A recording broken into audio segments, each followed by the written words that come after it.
Ya cara mendapatkan uang lewat itu dapat. Ya gitulah. Ya, nggak terlalu spesifik. Oh, tambang ya. Saya Ya. konotasinya Bitcoin. Enggak.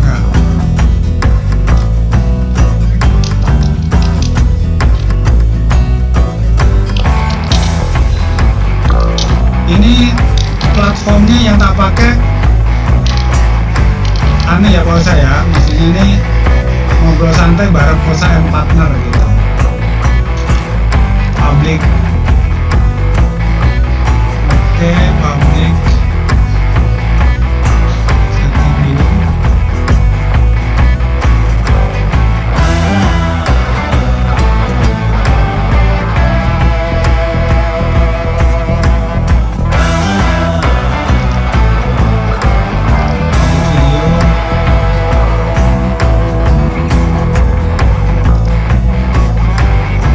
Public.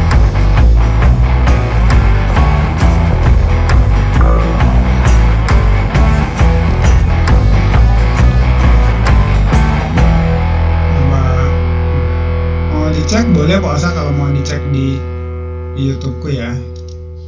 Udah live. YouTube apa Facebook? Oh Facebook ya, Facebook. Alhamdulillah udah live. Oke, kita mulai Pak Osa. Oke.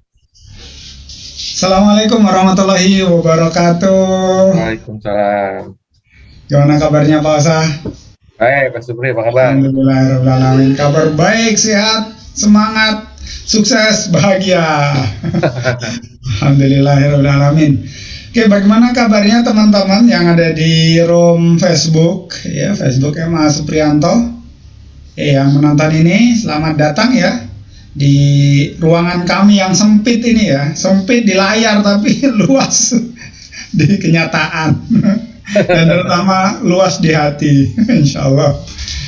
Oke, pertama kita bersyukur kepada Allah Subhanahu Wa Taala. Alhamdulillahirobbilalamin. Allah masih berikan kesempatan kepada kita untuk bisa menjalani kehidupan sehingga kita bisa menghapus dosa-dosa atau kesalahan yang kita lakukan pada hari-hari waktu-waktu yang telah kita jalani dan bisa kita mengumpulkan amal-amal soleh untuk bekal kita di akhirat terutama.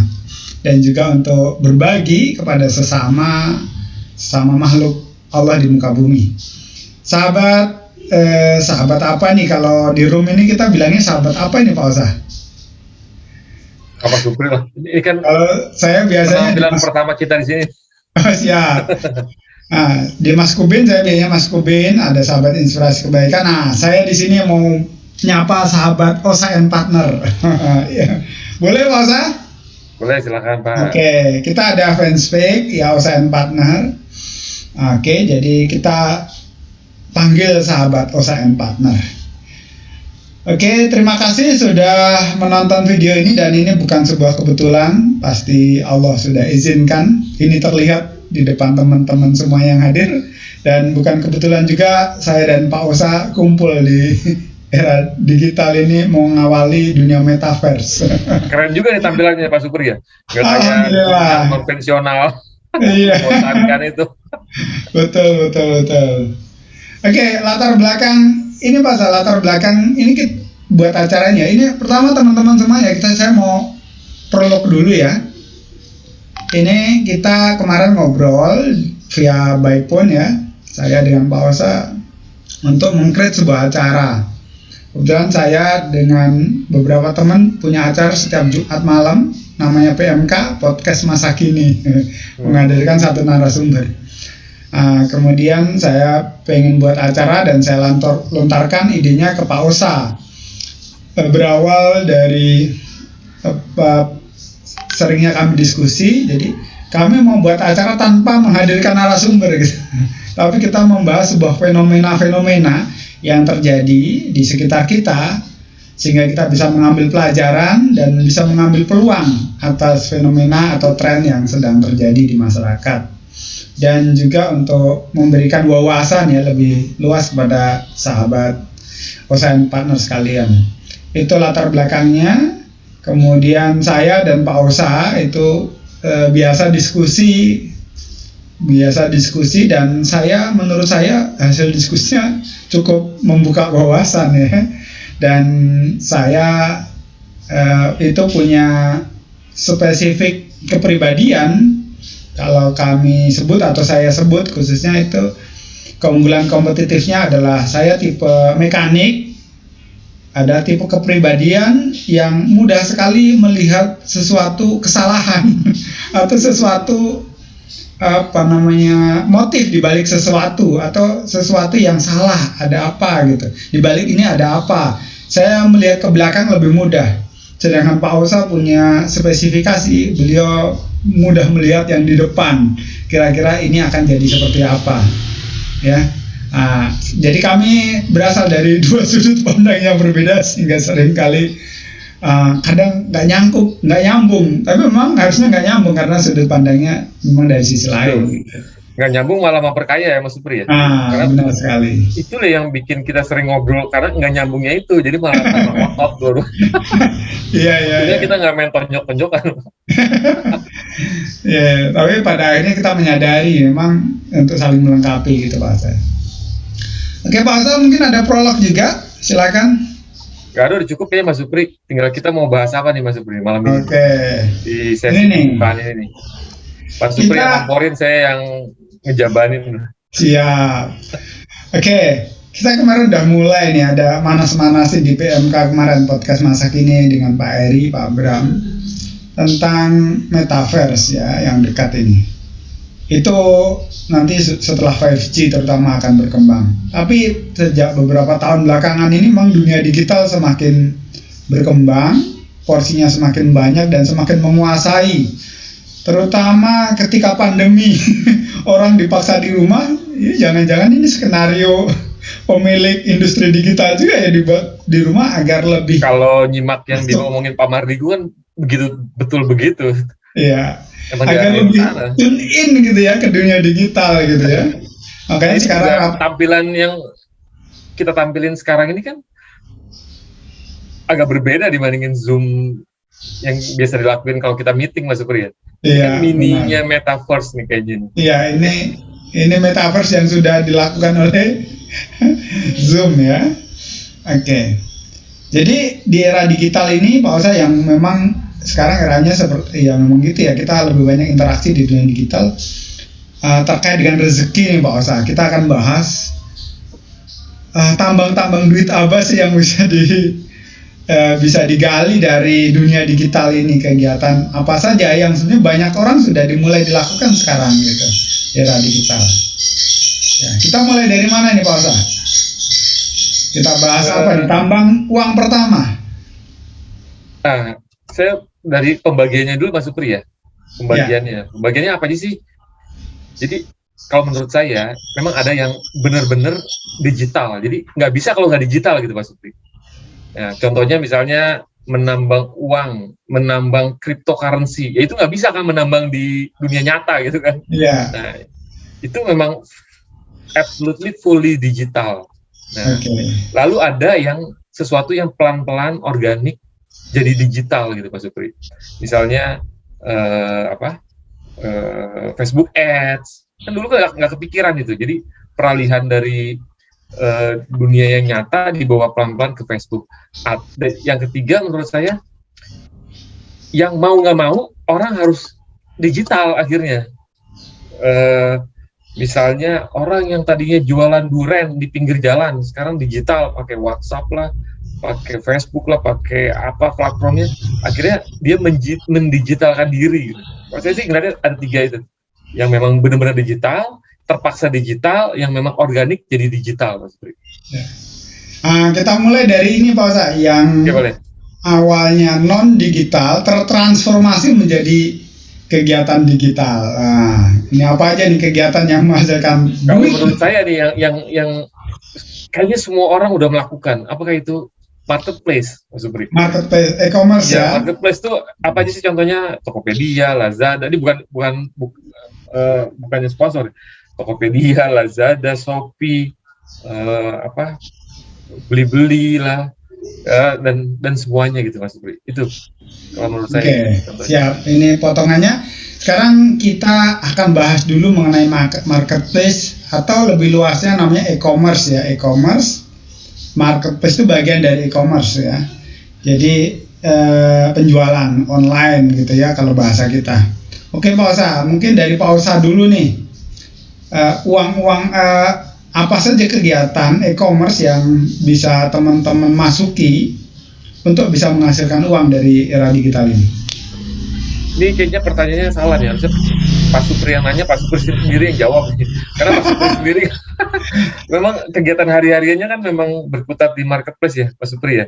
Cuman karena Pak Suprinya ya jadi host, saya terpaksa jawab nih walaupun Pak Supri dipakar dari saya. Ya karena saya hanya satu bagian di marketplace, tapi padahal di e-commerce itu banyak banget tuh. Benar. Oke. Yang paling mudah ya kita bisa jualan apa saja dari mana saja. Dan ini kan yang sebenarnya yang didengung-dengungkan oleh para petingginya Shopee ya, bahwa mereka mulai aware bahwa UMKM tuh harusnya terjun ke marketplace, terjun ke dunia digital. Cara termudahnya memang melalui marketplace ini gitu. Platformnya udah jelas, orang yang gaptek pun belajar ya seminggu juga udah bisa langsung eksekusi ya Pak Supri ya. Ya. Untuk beginner, nggak seperti kapasitas Pak Supri yang udah complicated kayak gitu kan, dengan survei mengenai iklan lah segala macam. Cuma kalau untuk memulai, misalnya punya jualan madu, tinggal ditaruh di marketplace, diklik dikit, udah bisa jualan dari Sabang sampai Merauke, Mas Supri ya. Ya, tapi lebih ada yang lebih simpel dari itu Pak Osa. Kita buat status profil WA umumnya, update status di WA itu udah jadi media jualan juga tuh sekarang. Nah, benar. Iya. Ibu-ibu habis masak langsung ditaruh di statusnya, lalu ada yang nge-like, lalu nanyain beli di mana, saya yang bikin, mau beli nggak sama saya, itu udah jualan juga Mas Supri ya. Contohnya sahabat kita Pak Aris, dia jualan status ya. Jual ayam ungkep, mahal 21.000. Padahal complicated, dia juga jualan ayam Mas Supri ya, jualan ayam kampung, ayam negeri segala macam. Artinya teman-teman bisa dapat uang dari digitalnya paling mudah jualan gitu ya, dari jualan. Oke, ada jualan memang barang fisik, contohnya di ayam, dan jualannya medianya bisa banyak banget. Yang paling simpel WA, Facebook, IG, TikTok, YouTube. Langsung yang paling agak butuh kegiatan buat toko yaitu di marketplace ya kalau saat ini. Gitu. Teman-teman ini gunakan ini untuk jualan nih, karena memang sudah bergerak pasarnya ke online. Atau seputaran ini Pak Osa. Pasar online ini kalau diprediksi ya trennya itu di 2025 itu naiknya sudah 5 kali lipat daripada tahun 2021 ya. Itu naik 5 kali lipat. Itu sekitar sudah kalau tidak salah triliunnya itu sudah, saya lupa ya, angkanya sangat besar sekali yang jelas ya. Triliunnya udah naik 5 kali lipat pasar online ya. Oke. Jadi ini sayang banget kenaikan jumlah omset itu dipengaruhi oleh memang pertumbuhan atau memindahkan ya Pak Supri ya? Pergerakan cara belanja orang sepertinya. Oke. Jadi memang ada organik juga, orang pindah ke dunia digital Pak Supri ya. Selain memang karena behaviornya udah baru, jadi terpacu juga untuk belanja online kali Pak Supri ya. Benar. Behaviornya kan keunggulan online itu kan pertama simple, mudah, cuma dari HP barang bisa datang tanpa kita pergi, memilih, mencari, membawa, dan itu butuh effort banyak kan. Kurir yang antar kita cuma dari HP, kadang ongkirnya gratis juga gitu. Artinya memang kalau dibandingkan dengan offline, memang online itu memberikan kemudahan. Maka yang keuntungannya memberikan lebih, value-nya lebih, itu pasti akan menang. Seperti Gojek online dengan Gojek pengkolan. ya karena memang online itu lebih memudahkan, maka dia akan menang gitu secara alaminya gitu Pak Osa. Ya. Oke, Pak Supri, selain marketplace apa lagi Pak Supri? Oke ya, pertama intinya jualan barang fisik yang biasa kita jual di dunia offline. Kita sekarang geser nih teman-teman nih, mulai belajar jualan online, mulai dari ngupdate di status WA, kirim di grup-grup jualan, tawarkan barangnya, buat belajar copywriting gitu, upload di mana di IG, dan teman-teman buat toko untuk branding toko di marketplace. Yang kedua ada juga nih, kalau jualan nih sama-sama jualan, itu jualan ini Pak Ustaz, jualan non barang juga bisa, seperti jasa, benar, jasa itu ya sampai Gojek juga punya bagian sendiri jual jasa Mas Pri ya. Benar. Mandi, mijat, apalagi tuh. Macam-macam. Gobok. Oh iya. Iya. Artinya jasa juga bisa ditawarkan ya, artinya Pak Osa ya. Oke, kalau kita mau jadi tukang pijat online juga bisa nih. Go massage di Go massage. Ya.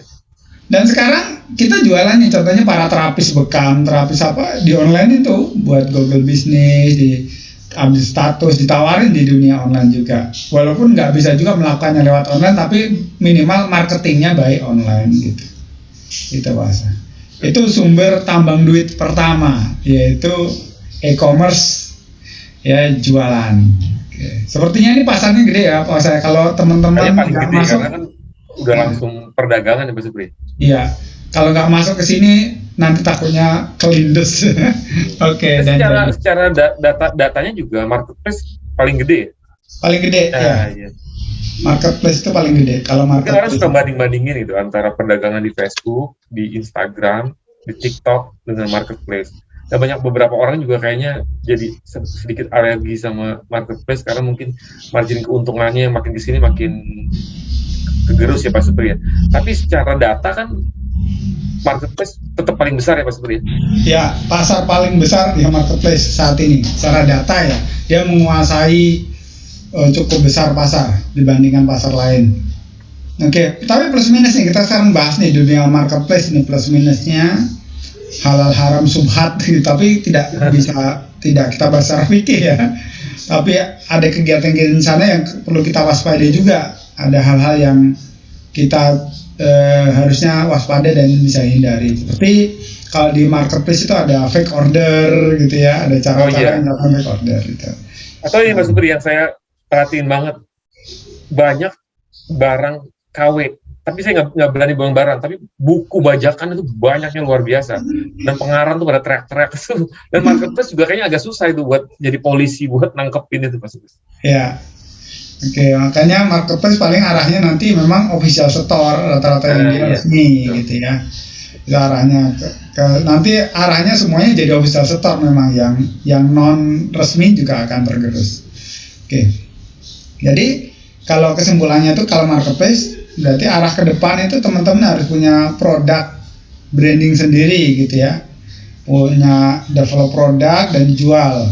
Karena itu yang akan kokoh nanti di marketplace yang akan datang. Karena arahnya tambahin Mas Supri, kadang-kadang yang dimaksud Pak Supri dengan branding sendiri itu nggak perlu terlalu rumit. Misalnya teman-teman tuh punya tape gitu ya, terus tapenya kita namain gitu, tape Rahayu gitu, udah bisa jual di marketplace tuh udah bisa itu. Itu salah satu branding juga Pak Supri ya. Benar. Tempel stiker. Masalah ribet. Iya, benar sekali itu. Kemudian tadi plusnya banyak banget tuh Pak Osa. Ya, plusnya udah banyak banget kita sebutkan ya. Bisa jualan dengan mudah sambil tidur-tiduran. Marketplace-nya, tokonya bisa buka terus. Iya, bisa 24 jam tapi pengantarannya 24 jam jualan dan bisa ke seluruh Indonesia dan dunia. Mas Supri, kalau nggak salah dari kegiatannya Mas Supri sempat ditawarin untuk jual ke luar negeri ya? Dari saya iya pernah ditawarin jual ke Singapura. Maksud saya ngomong di sini supaya kasih tahu bahwa untuk jualan ke luar negeri pun bisa melalui marketplace. Ya, benar sekali. Ya, karena marketplace itu punya cabang juga di kota-kota itu. Kayak Shopee itu punya ada Singapura, di Cina itu ada juga Shopee-nya. Iya, di Filipina juga ya. Afiliasinya iya. Artinya bisa antar negara nanti malah justru itu. Oke, setelah marketplace apa Pak Supri? Oke, tambang uang pertama di era digital e-commerce ya. Oke, e-commerce jualan online. Tambang uang kedua Pak Osa. YouTuber, konten kreator, ya. Konten kreator. Pak Osa nih yang bahas konten kreator. Konten kreator ini kan judulnya tambang mencari penghasilan di dunia digital ya. Ya. YouTuber itu intinya kan di kreator ya. Dulu saya berasal dari SEO Pak Supri, jadi bikin blog gitu. Dulu tuh banyak teman-teman saya tuh jualan konten. Apakah jualan konten itu? Jadi bikin artikel Pak Supri. Satu artikel berapa lalu dijual. Nah, itu udah 10 tahun yang lalu udah mulai itu. Jadi dia menjual kontennya untuk dibeli oleh orang yang membutuhkan. Kalau sekarang kan agak berbeda nih, tetap bikin konten juga dijual, tapi langsung iklannya, tapi penghasilannya dari pihak ketiga ya Pak Supri ya? Iya, benar.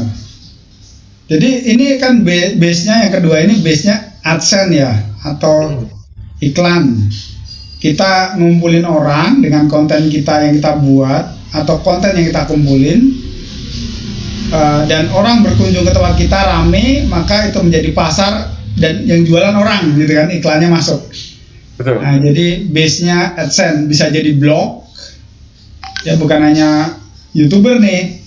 Teman-teman sekarang para blogger itu panen loh Pak Osa. Oh iya benar. Dari program-program affiliate marketplace, affiliate Facebook itu panen mereka itu sekarang para blogger. Yang ada contohnya yang spesifik Pak Supri? Oke, contohnya ada teman saya itu blogger dia, saya tidak sebutkan namanya. Itu ya beliau konsisten istiqomah ya main blog dari dulu, jadi membuat apa namanya tuh blog-blog berita gitu ya. Oke. Berita ini sehingga kan ada konten yang dimasukkan dan orang kan mencari berita, konten, membaca. Nah, AdSense kan ditangkap oleh blog-blog itu ya. Yang paling besar contohnya ya detik.com. Dia buat konten berita, orang berkunjung ke Detik dan itu iklannya kan mahal banget tuh. Sekali tayang mungkin satu hari, satu minggu 30 juta atau 100 juta itu ya. Atau sekarang juga konten-konten berita nasional kan pindah ke digital juga, Tribun, Jawa Post dan lain-lain ya. Dan kelebihannya itu sekarang semua orang bisa bikin portal ya Pak Supri? Iya benar. Tinggal tergantung niatnya nih, ada yang niatnya bagus dengan berita bagus atau cuma clickbait yang isinya cuma kopas dari sana sini, yang penting dapat AdSense. Iya. Oke. Artinya ini pasar yang cukup bagus juga bagi teman-teman yang bisa membuat sebuah apa ya bahasanya, kalau bahasa orang digital marketing namanya kolam. Tapi saya sebenarnya nggak terlalu setuju dengan istilah kolam itu, karena istilah kolam itu seakan-akan pembaca itu seperti ikan yang akan dipancing gitu ya. Betul. Atau dieksploitasi, tapi lebih tepatnya komunitas-komunitas atau sebuah room gitu ya yang berbagi manfaat. Gitu. Jadi kawannya Mas Supri itu bikin blog ya, blog berita. Jadi dan dia pasang AdSense, Google Ads, YouTube Ads, Facebook Ads kan sekarang masuk tuh. Dan termasuk marketplace itu sekarang kan ada affiliate yang itu ditangkap AdSense-nya di situ. Ada contoh juga tuh dari zaman dulu tuh yang suhunya tuh yang Mas Dian Umbara itu Mas. Iya. Pernah dengar Mas? Itu dari zaman dulu kan juga penghasilannya kan dari blog seperti ini ya. Dari blog ya. Oke. Jadi berarti buat blog bisa menghasilkan duit ya Pak saya. Kemudian buat Instagram yang followernya banyak jadi ada uang. Iya. Buat akun YouTube yang rame, subscribernya banyak, menarik, bisa jadi ladang uang, AdSense. Ini Pak Supri udah mulai dari kapan nih jadi YouTuber? Kalau akun YouTube-nya tak periksa, ternyata udah lama juga, 2012 akun YouTube-nya. Udah lama ya? Akun YouTube-nya, cuma mulai buat konten mungkin 1 tahun. Tapi saya kemarin ngobrol sama temen Mas Supri. Jadi dia ada keponakannya lah, istilah gitu Mas Supri. Itu eh, punya Instagram gitu Mas Supri ya, kamu terima endorse Mas Supri. Itu saya pikir endorse tuh sekali aja. Selama ini yang saya baru tahu informasinya kemarin itu. Saya pikir sekali tayang selesai. Ternyata kok udah mulai banyak juga yang sistem kontrak selama setahun Mas Supri. Oh, Masya Allah. Dan itu miliaran Mas Supri nilainya. Saya baru tahu tuh kemarin-kemarin tuh ngobrol sih, wah luar biasa banget. Ya. Maksudnya gini, ada orang yang menyediakannya juga, tapi ada orang juga yang nangkepnya gitu Mas Supri. Ya kan? Orang bisa aja membuka diri, tapi kalau nggak ada yang masuk kan nggak jadi kesempatan, nggak jadi opportunity juga kan. Nah ini ada yang membuka, ada juga orang yang memanfaatkan itu. Benar-benar. Kalau kita telisik, lihat ke belakang, apa yang mereka lakukan itu sebetulnya seperti yang dilakukan oleh Haji Lulung ya, almarhum, membuat sebuah pasar gitu ya kan. Orang berkumpul, jadi nilai ekonomis dari tempat itu jadi mahal gitu. Oke, berarti ini teman-teman yang sekarang kan bebas ya, orang bisa buat channel YouTube seperti TV sendiri, buat siaran sendiri, Instagram dan lain-lain, yang gunanya semakin banyak orang yang berkunjung, followernya banyak. Ya kalau zaman dulu berarti membuat pasar atau tempat berkumpul, entah itu isinya hiburan atau apa, banyak orang berkumpul dan orang jualan apapun di situ, lapaknya jadi mahal gitu. Gitu ya Pak saya. Perumpamaannya ya. Kita agak melenceng dikit tuh. Tadi kita kan temanya konten kreator Mas Supri ya. Ya. Oke. Saya mau ngasih contoh dikit nih. Itu siapa? Intinya sih semua orang bisa bikin konten. Nggak perlu ilmu yang terlalu tinggi, nggak perlu yang susah-susah gitu kan. Saya ambil contoh yang kita bisa bikin yang lucu-lucu, sepertinya nggak karuan gitu, kayak Pandul gitu kan. Pandul ya. Pandul itu luar biasa. Kelihatannya sederhana, tapi dibalik itu orang cerdas itu maksudnya sebenarnya. Tapi orang bisa melakukan itu juga gitu. Itu kan menginspirasi orang buat niru gitu Mas Supri ya. Itu luar biasa itu. Dan kadang ada yang nggak mikir, orang belajar, yang Pak Osa dulu pernah share sama orang belajar di video. ASMR itu apa? Nggak ngapa-ngapain. 4 jam gitu Mas Supri ya. 4 jam itu jadi. Oke, jadi memang nggak ada yang, kalau kita nggak bisa mikir membuat konten yang mengedukasi, ya minimal jadi tontonan itu. Karena kata teman saya yang kemarin saya undang di podcast masa kini itu, konten tuh intinya cuma 2. Dia orang Tribun ya, jadi dia bilang konten itu cuma 2. Isinya kalau nggak penting, menarik gitu aja. Kalau penting diperlukan orang, atau yang kedua menarik.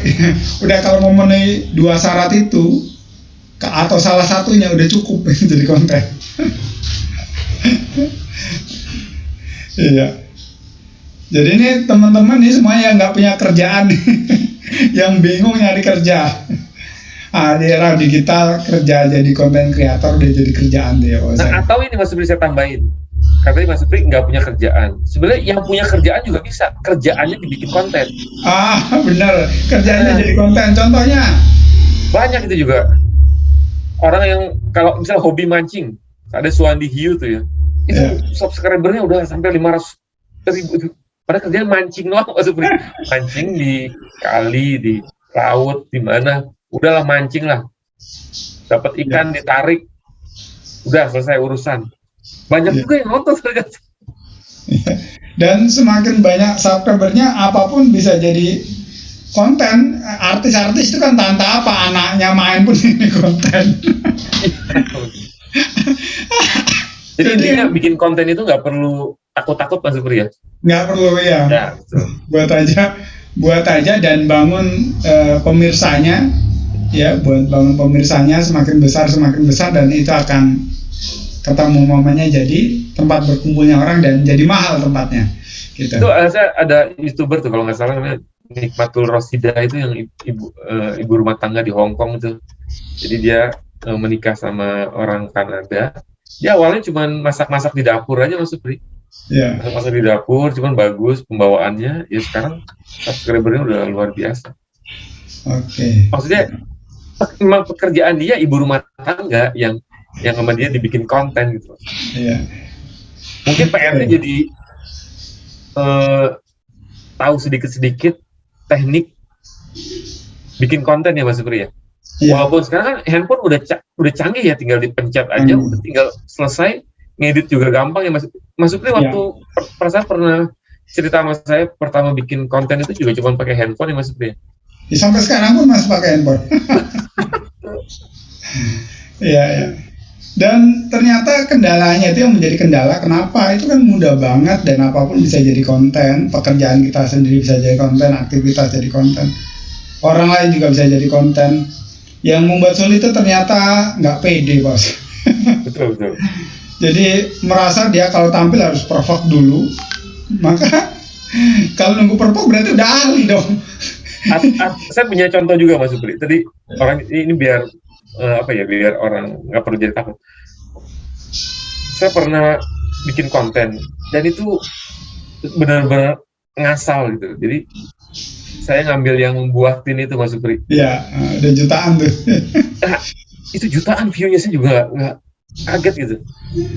Jadi memang kadang-kadang kita juga beruntung dapat tema yang orang seneng ya Mas Supri ya, atau orang-orang cari gitu.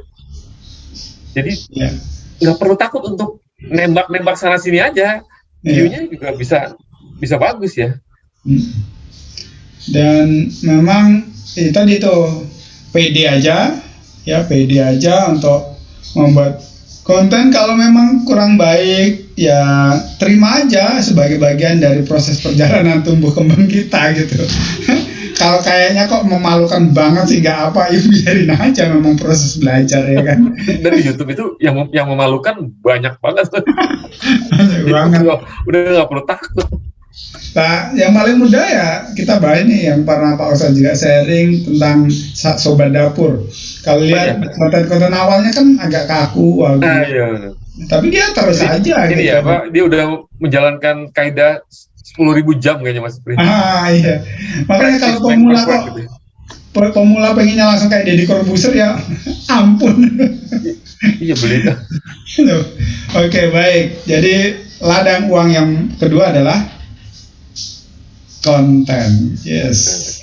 Konten di YouTube, di Facebook, Instagram dan lain-lain lah ya, banyak medianya. Mungkin saya ada ini Mas, kategori sendiri.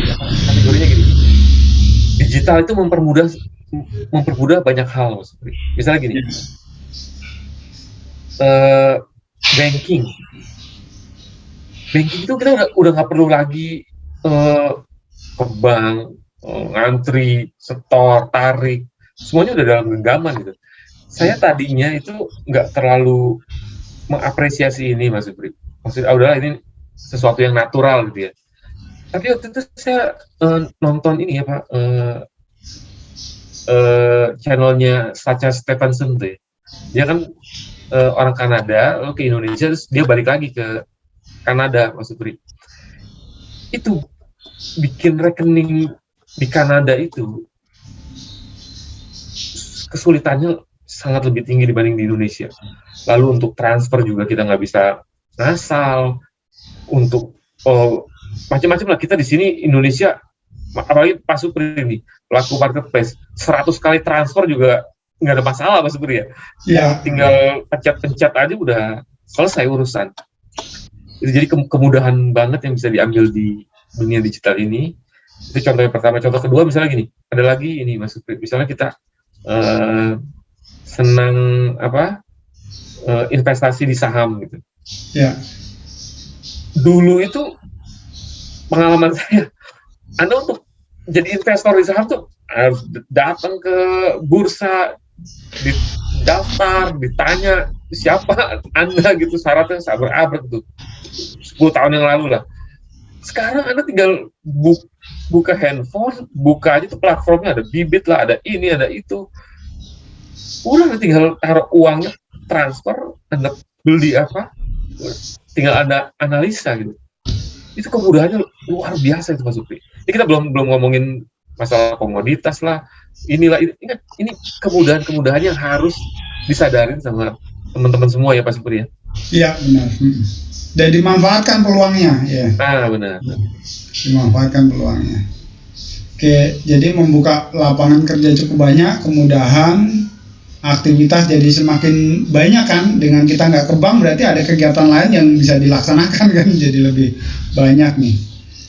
Oke, Pak Asa, sepertinya saya ada kendala sedikit secara teknis ini, qadarullah.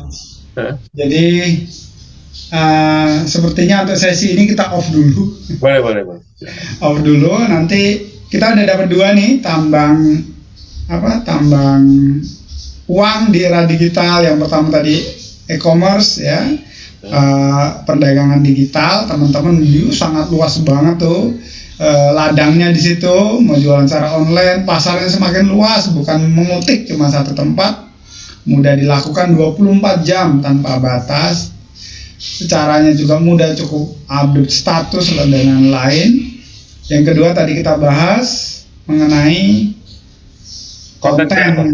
konten kreator dan mengumpulkan orang sehingga menghasilkan AdSense ya, AdSense. Oke, AdSense itu juga media-media berita lah gitu, dan yang diberitakan juga apapun bisa diberitakan ternyata. Dapur kita di video jadi berita, jadi konten maksudnya. Oke Pak Asa, mungkin ada closing statement tuh sesi pertama nih, keren banget hari ini nih, dan insya Allah kita akan rutin tiap minggu setiap malam Rabu ya, Selasa. Bukan closing statement ya, cuman sedikit simpulin bahwa kesempatan tuh benar-benar terbuka banget sekarang. Jadi kalau nggak ngambil kesempatan itu, pertama rugi, atau nanti pasti jadi ketinggalan. Nah itu sangat disayangkan. Itu maksudnya. Oke, siap. Terima kasih Pak Usa untuk closing statement-nya. Sesi pertama, insya Allah teman-teman semuanya yang ada di Facebook, yang ada di YouTube, dan siapapun yang melihat acara ini, kita akan siaran insya Allah rutin setiap hari Selasa malam ya Pak Usa ya? Ya insya Allah. Selasa malam insya Allah jam 20 sampai jam 1 jam 21. Dan mohon maaf untuk sesi pertama ini cukup sekian dulu. Dan terima kasih atas waktu yang disediakan oleh teman-teman semuanya, termasuk Pak Osa dan saya. Insya Allah ini judulnya Osa and Partner, dan mudah-mudahan memberikan manfaat yang luas bagi kita semuanya. Amin ya rabbal alamin. Demikian Pak Osa, kita bye-bye dulu sama pemirsa nih. Assalamualaikum warahmatullahi wabarakatuh.